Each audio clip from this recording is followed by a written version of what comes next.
Happy Tuesday, everybody. Today it's a cycling training day. I'm on my indoor rollers. It's been a while since I made a video with them, and kind of busy holding my balance right now, but this isn't a normal stationary trainer where the back hub is fixed to where you can just kind of do nothing but use your legs and change your posture pretty easy, or stop easily, or start easily. These are just 3 rollers, 2 under the back wheel and 1 under the front wheel connected by a band. And the way you stay up is just hopping on it, making sure it's in top gear, and pedaling like hell so the spin, so the tires spin as fast as possible. Sorry, I can't talk. The centrifugal force keeps you upright, just like riding a bike or a motorcycle. Except you can't coast, so I got to keep pedaling. And it trains you to make sure you're not just pushing down at the front of each stroke, but also to pull at the back and actually make good, full, strong circles as you pedal. So it's a good all-around trainer and a hell of a workout. So that's what I'm doing today. It's kind of hot outside, so it's nice to ride in the AC. And lately, I've been going over numbers in my head because I mentioned before that I want to do the triple Anvil in 2023. And the race director challenged me. He says, we're looking by 2025, and I hope I'm not giving away anything confidential, but he said by 2025 we're thinking about adding a Deca to our lineup if they can get the logistics sorted out. And a Deca, I didn't even know there was a Deca until a couple months before I did the double. But a Deca is 10 times the length of an Ironman. All the swim at once, all the bike at once, all the run at once. And me being me, I thought this sounds like an amazing challenge.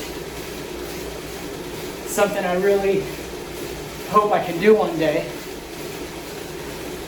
And just at face value, I really want to make that a goal. So then, me also being me, I started crunching the numbers. And I'll work with round estimates right now. But to give you an idea of what it takes to do a Deca Anvil, this is based off my double Anvil times. I did the swim in, I think, 4.5 hours. 4.8 miles in 4.5 hours. So let's just call it around 5, because I'm going to take some breaks, and that's a long way to swim, and I'll need to pace myself. So let's call it around 5. I would have to do that 5 more times. 25 hours of pure swimming. I'm not going to talk about rest yet, I'll get to that. So we'll call that one day. One solid day of swimming, 24 hours. Then you've got the bike. I think the 224 miles took me 14 hours. So do that 5 more times. That's 4, 5 times. Carry the 2. It's at 70 hours. 14 times 5. 5 times 4 is 20. Plus 5 times 10 is 50. So 70 hours. Let's call it an even 72. So now we're up to 72 hours. That's 3 full days. Plus 1 full day. Oops. That's what happens when you don't pay attention. I had to use the wall. So that's 4 full days of non-stop motion. And then you got the run. I think, not counting the rain delay, I think I did 52 miles. No, it was longer than 12. We'll call that 14. I think it was like 14. So do that 5 more times. You already know 5 times 14 is 70. So we'll call that another even 72 hours. So we've got 7 days of non-stop motion. But anything is possible, but that's not possible for me to do it without resting. To do it, yes. To do it straight without resting, no. And I don't think anybody that's done a Deca has done it without resting. So I'll have to do some research, maybe find some race reports, look at some times, and kind of give my best estimate based on how a top-level athlete performs and how much time is left over. That's like how much they rested. But I'm guessing I'm going to need at least 6 hours every 24-hour period. So, what did we have? 7 full days, 6 hours each day. 42 hours, call that an even 48 hours. 2 full days of rest in that time period. So,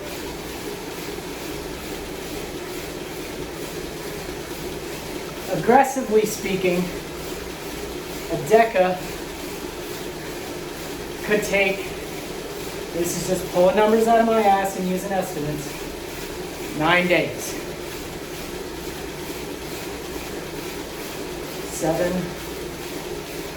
9 days. Add a little bit of cushion to that, that's 10 days. So then, think about that.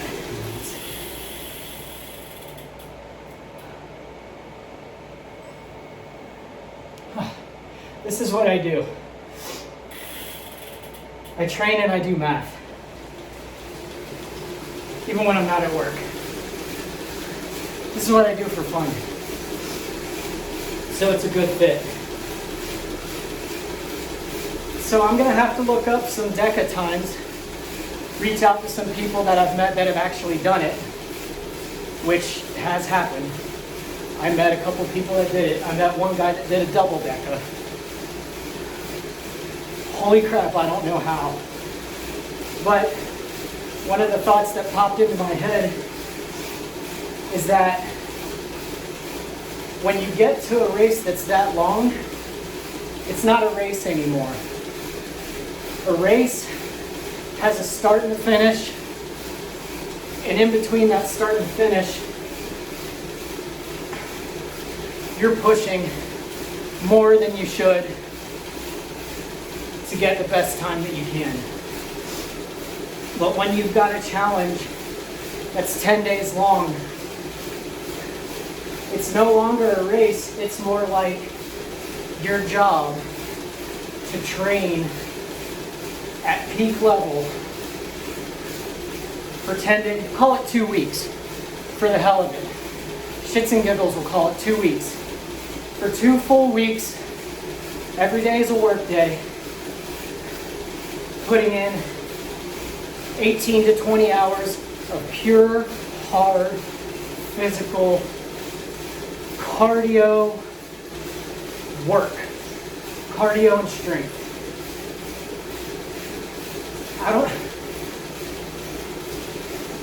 I burned in 32 and a half or 33 and a half hours, I burned about 15,000 calories. So about 5,000 calories every 12 hours. So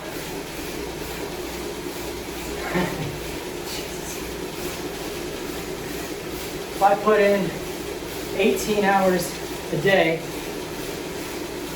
wait a minute, is that right? Call it 36 hours, 15,000, that's 5,000 every 12 hours. Okay. So I probably burn 7,500 to 8,000 calories a day on top of the 2,000 calories it takes for your body to just maintain normal function. So for 2 weeks, every day, going to do 18 hours of pumping hard cardio work and eat 10,000 calories, somewhere in there. And the water.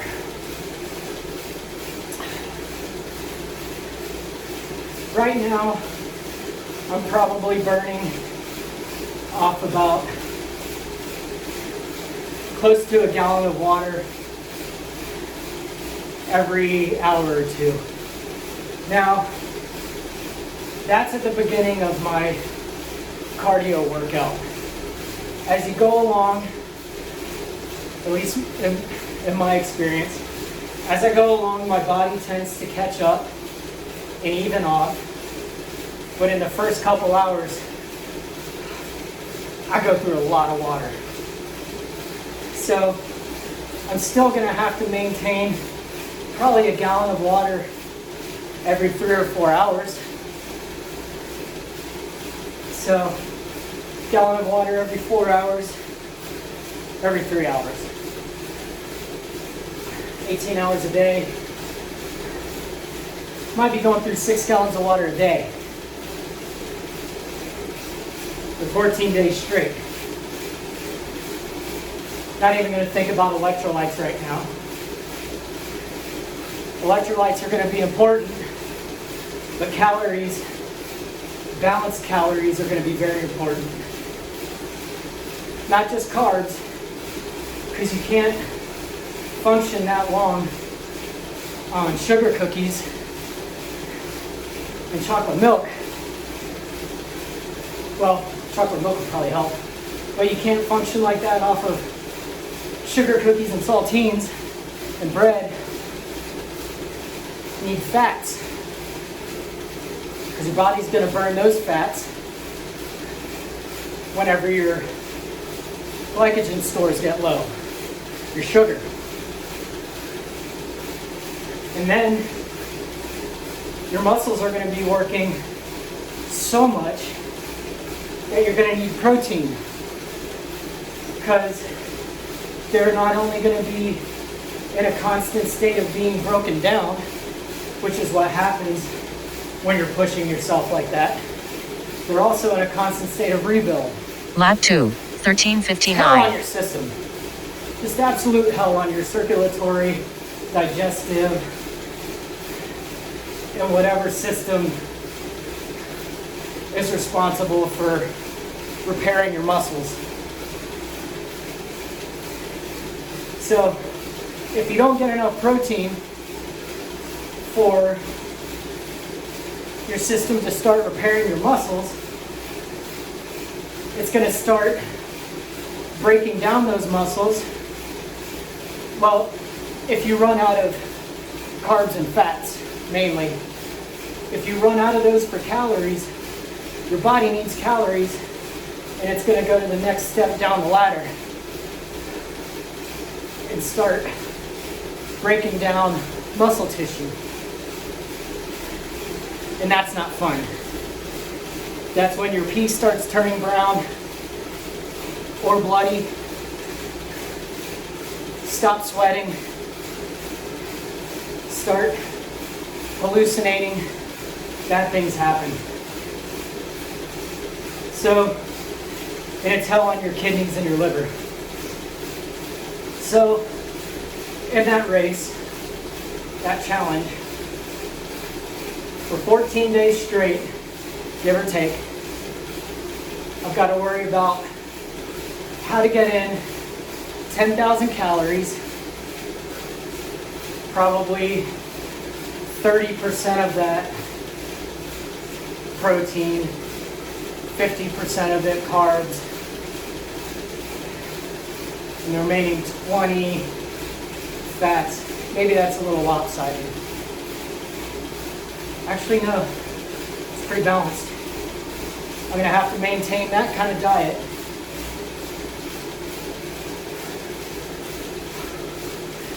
Drink several gallons of water a day. Be able to crash and nap when I need to. Probably smaller chunks. Probably not a 6-hour sleep. Because I know me in these races and the ultras, if I start to sleep too hard, especially if I'm reclined laying flat, I get nauseous.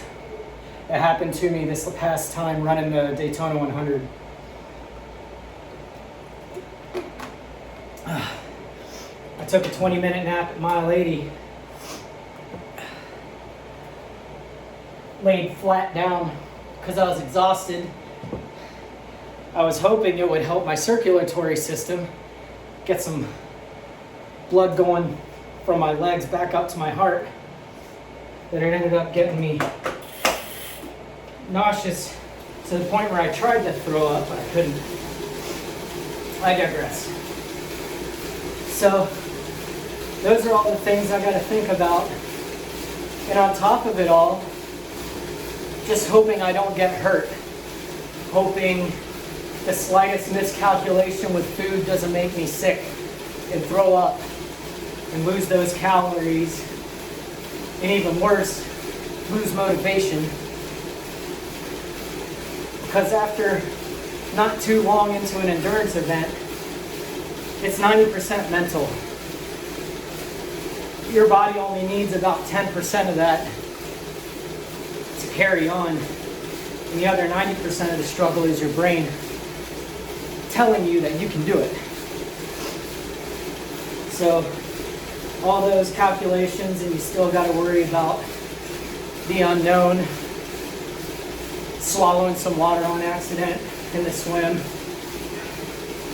bumping into somebody, getting thrown off your swim pace, getting a flat tire, losing your chain, losing a bearing out of your bottom bracket or derailleur or anything, twisting your ankle on the run, heat, cold. I know from experience that when it gets super cold, I don't feel it. When it gets super hot, I don't feel it after 12 or so hours. It's like my brain shuts off that part to focus on other things, which is kind of good because I don't feel the discomfort, but kind of bad because it's harder to monitor myself. So I'm just kind of babbling right now because that's what happens whenever my legs are going. All my brain function goes to my muscles and out of the smarting parts of my brain. So that's kind of the things I'm going to have to think about. I'm going to have to get to absolute tip-top cardio and durable condition, because that's a lot of wear and tear. And you've got to be prepared for the unexpected. So there's not a lot of room to screw up. So thankfully, it's not for a few years away. It's 2022 right now, and they do their event in March. So just shy of 3 years is what I have to get prepared for that. Thankfully, in the next 11 months, 10 and a half months, I'll be getting ready for the triple. Or no, that's in October. That's in Virginia. Maybe they'll do it in Virginia, I don't know. Anyway, that's just a taste of what goes on in my head whenever I'm training, whenever I'm thinking about these races, whenever I get a new goal in my head. One of my favorite things to do is whenever I'm running with Dee Dee, I pulled this on her on the last 50K we did. I love hearing her reaction when I say, all right, I want to do something, but hear me out first. It's a priceless reaction. Anyway, I'm going to get back to training. I'm watching Avatar on my TV. Help me pass the time and not watch the clock. And that's why I like talking to you guys too, because it gets my mind off the grind. You slow them.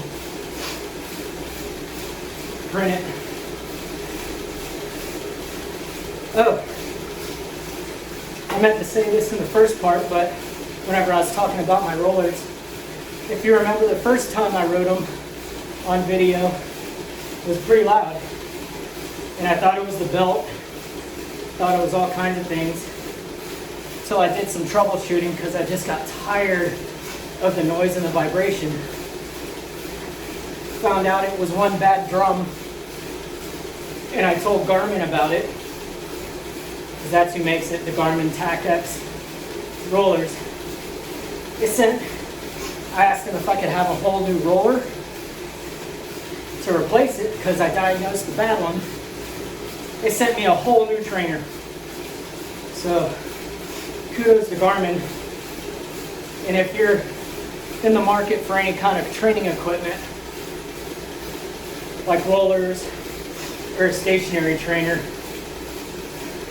definitely go Garmin. So that's my shout out to my one day possible sponsor for Optimus Prime, Garmin. Okay, I'm gonna get back to it. Thanks for listening to me babble and talk about nerd stuff. Love you guys. Talk to you later.